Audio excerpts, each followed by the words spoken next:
Here is how I transform this image using Photoshop. And to follow along, I'll be leaving the link where you can get this raw file in the description below of this video. So the first thing I'm going to do once I bring my image inside of Photoshop, I'm going to duplicate my background layer by pressing Ctrl J or Command J if you're using a Mac. I'll advise you follow along because this video is going to be a detailed tutorial. Alright, now after duplicating my background layer, next thing I'm going to do, I'm just going to clean up this image, and that includes removing the blemishes, also removing the excess eyelashes, and also removing those things inside the eyes. So I'm going to show you how to do all that. Now to remove the blemishes, I'm going to pick my remove tool. So this is my remove tool right here, and if you don't have this remove tool, you can use the spot healing brush tool, the close stamp tool, or the healing brush tool, depending on the tool that is available to you. So basically you can use any of those tools to remove your blemishes. So once I pick my remove tool, I'll make sure my sample is on all layer, and I'll make sure remove after each stroke is not selected, because if this remove after each stroke is selected, if I just paint on these blemishes and I remove my hand, it's just going to remove that blemishes for me. But I don't want that. What I want to do, I want to be able to select multiple blemishes and just remove them all at once. So I'm going to uncheck this remove after a stroke. So I'm going to zoom in on my image and just make a selection of these blemishes, make a selection of the blemishes. Now this is very important. Make sure you are increasing and decreasing your brush size according to the blemishes you want to remove. So if you want to remove a bigger blemishes, just increase your brush size. While if you want to remove a more small blemishes, reduce your brush size. And you can use the square bracket key on your keyboard to increase and decrease your brush size. So I'm going to paint on the blemishes on my image and just remove it right now. But let me just show you what this does. So if I just sample all these blemishes right now, I'm going to click on OK right here, and it will automatically remove those blemishes for us. So you can see the before and the after, the before and the after. It has removed those blemishes for us. So I'm going to do this for the whole of the image. So I'm going to paint on these blemishes just like this, like this. Also, I'll do the one in the body. So I'm going to paint on the body as well. Alright, now I'm going to hit OK. And Photoshop is just going to remove those blemishes which I select for me. Alright, so let's see the before and after. You can see the before. Just take a look at the blemishes on the image and the after. The before and the after. So you can see Photoshop did a pretty decent job. And what I'm going to do, you can see there are still some blemishes, so I'm still going to take them out. So if you are doing this, make sure you are taking your time to actually remove blemishes from your image. The next thing I'm going to do, I'm just going to remove the excess eyelashes. So these lashes right here, I feel they are looking too thick, and also the hair right here, I feel they are looking a bit off. So I'm just going to remove them, and also the dirt inside the eyes, I'm just going to remove them as well. Now to do that, I'm going to pick my remove tool again and just paint on the hair which I want to remove like this, and just remove them. Also, I'll paint inside the eyes and just remove those dirt inside the eyes like that. So like I said, if you want to clean up your image, make sure you actually take your time to clean up your image. It's very, very important. How you actually clean up your image depends on how the image is going to look after you finish doing the screen retouching. So it's very, very important.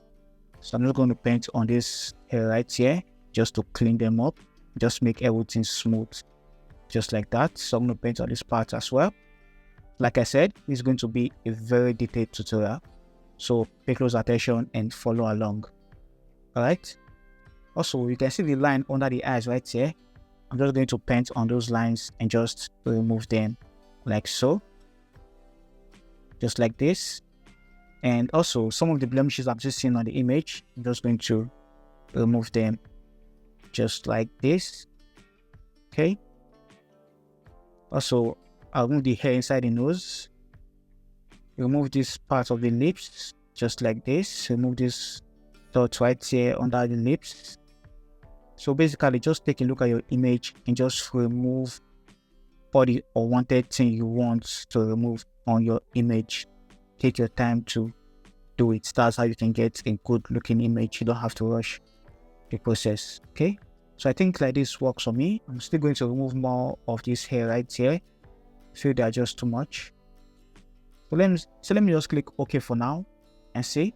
Alright, so let's go see the before and after. So see the before and the after. Just take a look at the eyes, the before and the after. Now I'm still going to remove some of those hair right there. I feel it's looking odd right now. So to do that, I'm going to create a new empty layer and just pick my remove tool, make sure sample layer is selected, and just paint on this part as well. Also paint on this part. I feel they're looking a bit odd like this. Also paint on this part like this and just hit OK. Now they're looking a lot better. So let me just group these two layers so you can see the before and the after of the image cleanup. So see the before and the after, the before and the after. One more thing I want to do, I don't like this hair right here, so I'm going to remove it. So I want to pick my remove tool just to remove this hair right there. Click OK.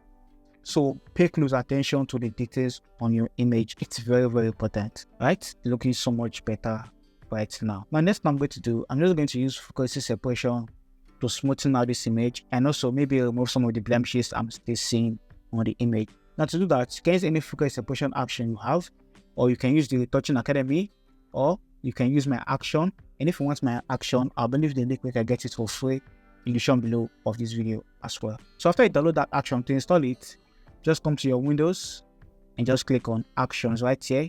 Once you click on Action, click on this hamburger icon right here. Once you click on it, you are going to see button mode. So click on this button mode and click on this hamburger icon again. You are going to see load action. So once you download and install the action, just click on this load action right here and just look for where you download that action and just click on the action and just open it, and it will automatically open inside of Photoshop like that. All right. So after you install it, click on this hamburger icon again, click on the button mode, and you're going to get the action like this. Now, since I want to do focus separation, I'm going to open up the action. Just click on focus separation 16-bit because this image is 16-bit. And if you want to make your image is 8-bit or 16-bit, you can just come to image right here, click on mode, and you're going to see if your image is 16-bit or 8-bit right here. As you can see, this image is 16-bit. All right. So I'll come back to my Windows and I'll click on action, and action is just going to load up, and I'm going to click Teelens focus separation 16-bit right here.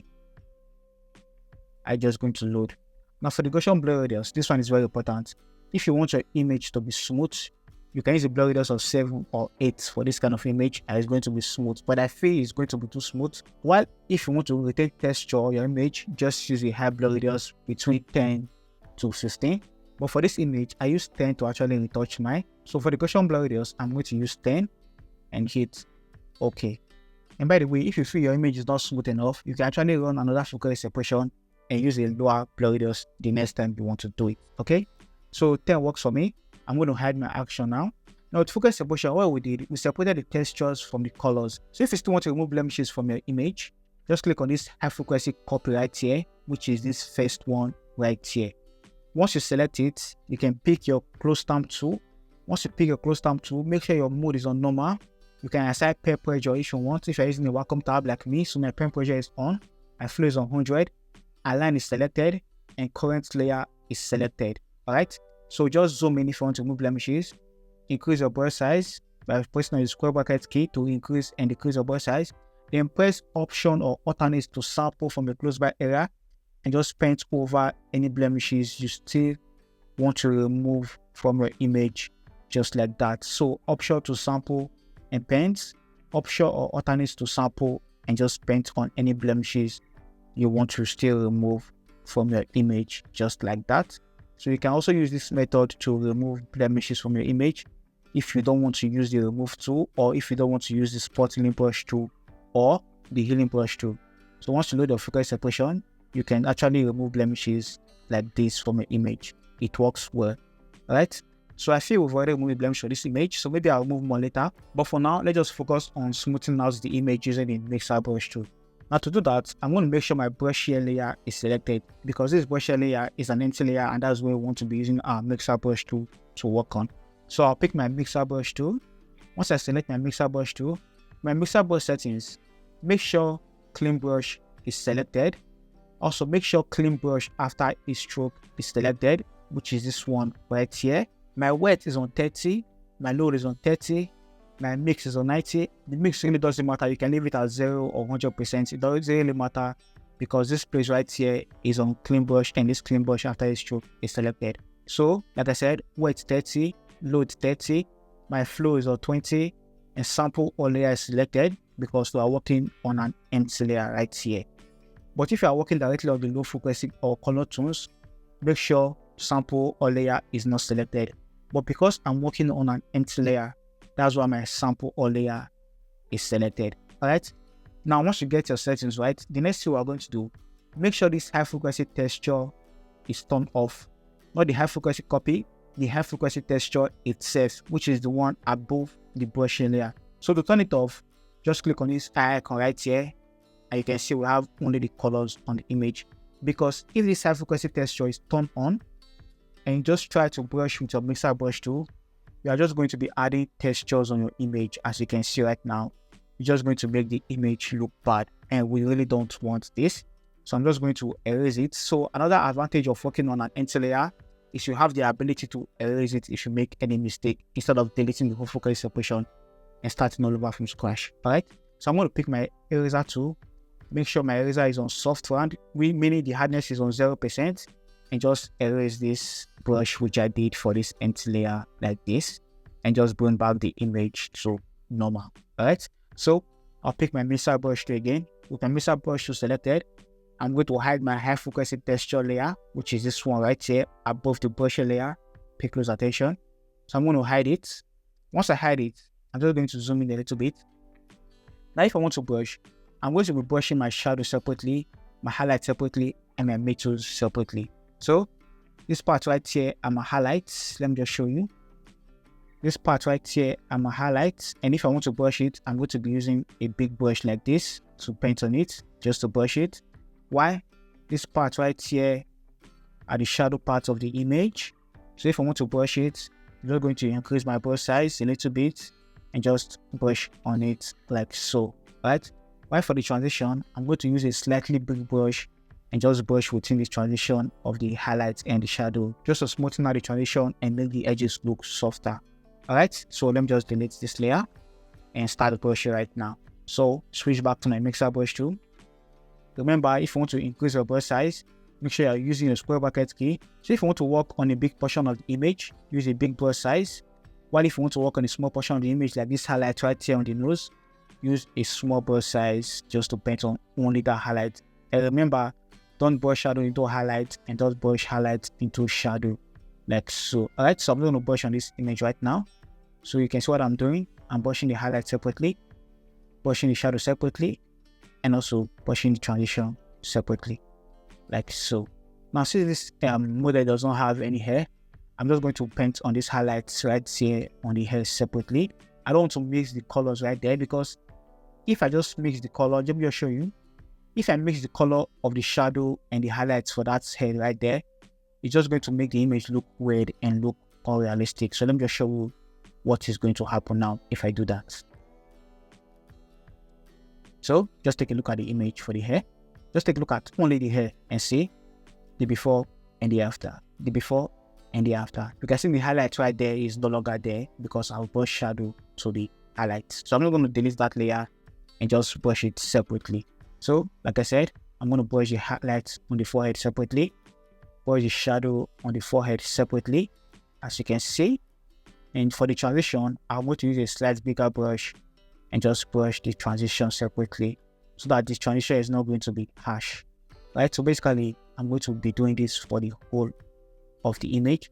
And if you are doing this, please make sure you actually take your time to do it, especially if you are just starting out. And like I said earlier, if you make any mistake, you can just pick your eraser tool and just erase it. And you can also check your before and after if you are doing the right thing. So see the before, what I've done so far, the after, the before and the after. You can see we still have the highlight and the shadow as still there. Alright, so I'm going to continue brushing on this image. Alright, so I'm going to brush on this part separately with a slight big brush, as you can see. The highlights on the cheek separately, and also this shadow part. I'm just going to brush it with a slightly big brush, as you can see right now. Alright, and like I said earlier, if you don't want your image to be too smooth, just use a high frequency separation blur radius. And if you want your image to be smooth, use a low frequency separation blur radius. So it just depends on what you like and what you want. So I'll do this for the whole of the image. before I continue, let me show you the before and the after. Alright, so take a look at what we've done so far. See the before and the after. The before and the after. Alright, so I'm just going to do this for the whole of the image. Alright, let's quickly see the before and after. So take a look at the image.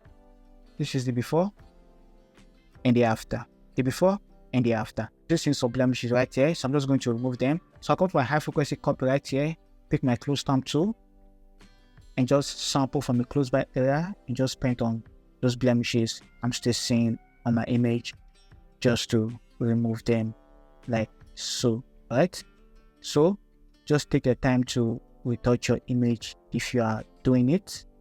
Also, I'm just going to paint between this transition between this thread and this skin right here. So I'll come to my brush layer again, pick my mixer brush tool, hide my high texture copy, and just paint on this transition between that thread color right there and the other color of the skin, just to remove those harsh edges right there, like so. Alright, so you can see how big my brush is when I'm brushing the transition. So like this works for me. Let's see the before and after. So much better. So see the before and the after. The before and the after. The next thing I'm going to do, I'm just going to use my mixer brush tool to paint on these eyelashes just to smoothen them, just like that. So I'm going to create a new empty layer, just like this, under the high frequency texture. I'm just going to rename this one lashes and just hide this side texture again.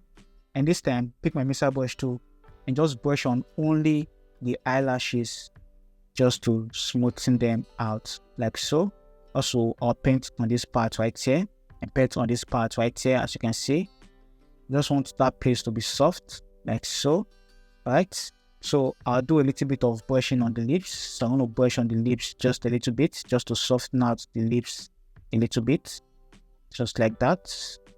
Alright, so let's see the before and after. Take a look at the lashes. So the before and the after. The before and the after. They're looking so much softer. Alright, now next I'm going to do, I'm just going to do my global dodge and burn.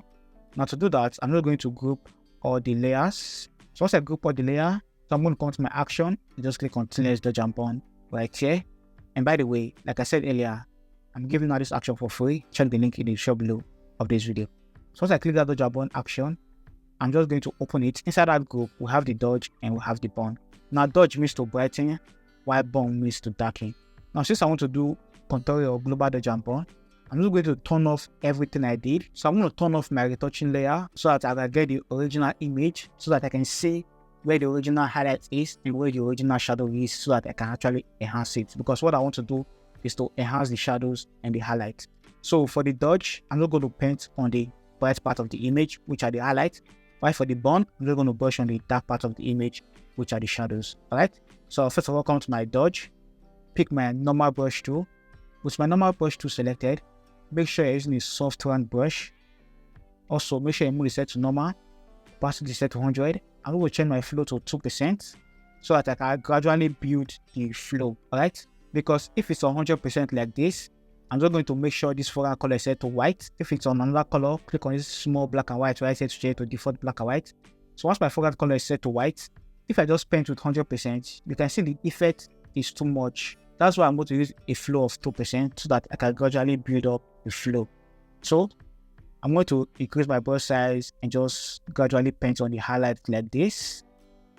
So anywhere there's highlight on the image, I'm just going to be brushing on it. Also, this forehead right here, I'm going to paint on it to enhance that highlight right there. So please follow along, check the link in the shop below to download this Liquify. So as I'm doing it, you can be doing it. So it's easy for you to learn like that, please. Alright, so I'm going to paint on the cheek as well, just to brighten this part. So basically what I'm doing, let me just show you in another map. Take this flow to 100%. So what I've tried to do, I'm just going to be dodging this highlight, which is the forehead, dodging this part right here. Anywhere there's highlights on the image, I'm just going to be dodging it. You can see also this part of the lips. I'm going to be dodging this part of the lips as well. This part like that. This part like this. Also under the lips, which is the jaw, I'm going to be dodging this part. I'm also going to be dodging this part a little bit. Dodging this part right here. Dodging this part. dodging this part, dodging these highlights right there on the shoulder, also dodging this part right here. That's the part of the image I'm going to be dodging. But for the burn, I'm going to be burning this part right here. I'm going to be burning a little bit of this part. Also, I'm going to burn this side of the nose, like so. I'm going to burn under the neck. I'm going to burn the cheek like this. I'm going to burn this part, burn this part, burn this part, burn this part. So basically, I'm going to burn this part as well. So I just want to enhance the shadow and enhance the highlights. That's what I'm doing. All right. So I hope you understand now. So I'm going to delete this layer and continue to do what I'm doing. So I'll come back to my dodge, pick my normal brush tool, make sure my foreground color is set to white. It's very important, right? So I'll continue dodging. So you can see my fill is 100%. That's why I'm getting this harsh highlight. I want to take it back to 2% and just undo this part. All right. So I'm going to continue dodging. So I'm going to dodge this part. I'll come to the lips, just dodge this part of the lips like I explained earlier. So that's for the dodge, the before and after, the before and the after, the before and the after. So I'll come to the burn. I'm going to burn this part, okay? Zoom in a little bit, burn this part of the lips, those upper part of the lips. I'm just going to burn those dark parts of the lips, just like that, okay? So I'll come to the cheek. I'm going to burn these parts. Also, I'll burn these parts. Under the neck, I'm going to burn it, like I said earlier. I'm also going to burn these parts like this. I hope you are following. So I'm going to burn this part as well. I'm going to burn these parts. And finally, I'm going to burn this part like so. All right, so let's see the before and after for the burn. See the before and the after. Now, once I'm done, I'm going to come to my retouching group and just turn it on to bring back my retouching. So let's quickly see the before and after. So this is the before, global dodge and burn, after global dodge and burn, before and after. So you can choose to even do it more. So you can come back to your dodge now and just dodge it, or you can come to your burn and just burn where you want to burn. But you get the point. So I feel like this works for me. So see the before and the after, the before and the after. The next I'm going to do, I'm just going to use Liquify to fix the head a little bit and just make it smooth. So to do that, I'm going to create a stamp visible layer by pressing on Command Option Shift E or Ctrl Shift Alternate E if you're using a Windows. And once I create a stamp visible layer, you can choose to rename the layer. So I'm going to rename this layer Liquify and just come to my filter and convert it to a smart filter so that I can actually go back and edit the Liquify if I want to. So once I convert it for smart filter, I'll come back to my filter and just come to Liquify right here. Now my Liquify, I'm going to pick this forward warp tool. Once I pick this forward warp tool, I'm just going to work mostly on the hair just to make everything smooth, just to make it look better. Alright, so like this works for me. Now I'm going to zoom in and just come to the lips. You just work on the lips a little bit. So my forward warp tool is selected. I'm just going to push this part of the lips up a little bit just to make everything look good. Like this. Alright. Alright, so that this works for me. So if you have a graphics card on your PC and you click on this face icon right here, you can actually move the lips inside a little bit just to make it a little bit small. Like I take it out like this, but I'm going to move it inside a little bit like this. And also you can choose to change the shape of your model if you want, but I'm not going to do that, so I'm going to undo that. Just to work on the lips a little bit like this and just make it small. Alright, so let's see the before and after for the Liquify. Alright, so take a look at the image, the before and the after, the before and the after. And I'm going to click on OK. Alright, now it's time to pay attention to the details on the image. Now I'm going to zoom in and come to the eyes. I'm going to darken those parts of the eyes a little bit to make it even more dark. Also, the eyeshadows, I'm going to darken them even more. Now to do that, I'll come back to my action again and I'll click on dodge and burn. So remember, dodge is to brighten, while burn is to darken. Now since I want to darken it, I'm just going to burn it. So I'll come to my burn, I'll pick my normal brush tool and just this time take my flow to about 5% and just paint all those dark parts on the image just to make it even more darker like this, to add that smoky eye or give it that smoky eye effect like that. So I'm going to paint on this part again just like this, just to darken it. Also, I'll come to this other eyes. I'll do the same thing. Just darken it. Darken this part. Also, come to the eyeshadow. Just darken the eyeshadow a little bit, like so. Alright. So let's see the before and after. See the before and the after. The before and the after. A lot better. Now I'm just going to make the eyes white. So I'll come back to my action again. Click on eyes and teeth whitening right here. So I'm going to pick my normal brush tool. This time take the flow to 100% and just paint on only the white part of the eyes. So just to brighten the eyes like so. I'll come to this other eyes, just paint on it, just to whiten it like this. If you make a mistake, you can just switch to a black brush and just erase it, or you can pick your eraser tool and just erase it if you feel you make a mistake. So let's see the before and after. See the before and the after. I feel it's too much, so I'm going to take down the opacity a little bit to about 70. So 70 works for me. All right. Now next I'm going to do, I'm just going to enhance the catch light on the eyes. So to do that, I'll come to my adjustment layer. Just click on curves adjustment layer and just take this midpoint up like this, or and just to do it, you can come to your default, you just change it to lighter RGB like this. But I'm going to take it up a little bit manually and just invert it by pressing on Command I or Control I to hide the effect. Now I want to reveal that effect only on the catch light, so I'm just going to paint with my white brush. So I'll pick my normal brush tool, flow 100, opacity 100, and just paint on only the catch light just to enhance them like so. Okay, so let's see before and after. The before and the after. The before and the after. And one more thing, I'm still going to remove some dirt on the eyes, so I'm going to add a new empty layer. So I'm going to click on this plus icon right here, create a new empty layer, pick my eraser tool, make sure sample on layer is selected, and just paint on the eyes. So I'm going to do it more clean up on the eyes just to make the eyes look even more better. Alright, so I'll come to this other eyes, see if there's any dirt I want to remove, and just remove it. Also, remove some part of the hair that I still don't like. Okay, so it's all about the details. So pay close attention to your details when retouching. So from here, I'm going to click on OK. Alright, so it's looking so much better now. So see the before and the after. The before and the after. I think I'm just going to increase the opacity of the eyes whitening to about 80%. Okay, 80% works for me. Alright, now what I'm going to do is I'm just going to clean this dirt on the background. So with this empty layer still selected, I'm going to pick my eraser tool and just erase this dirt right here on the background and hit OK. So it's no longer there, the before and the after. Now the final thing I'm going to do, I'm just going to make the lips pop and also make the eyes pop. Alright, so to do that, come back to my action after you download it and just click on this unsharpen eyes and lips mask right here. So once I click on it, it's just going to do its thing. And all you have to do is to pick your normal brush tool.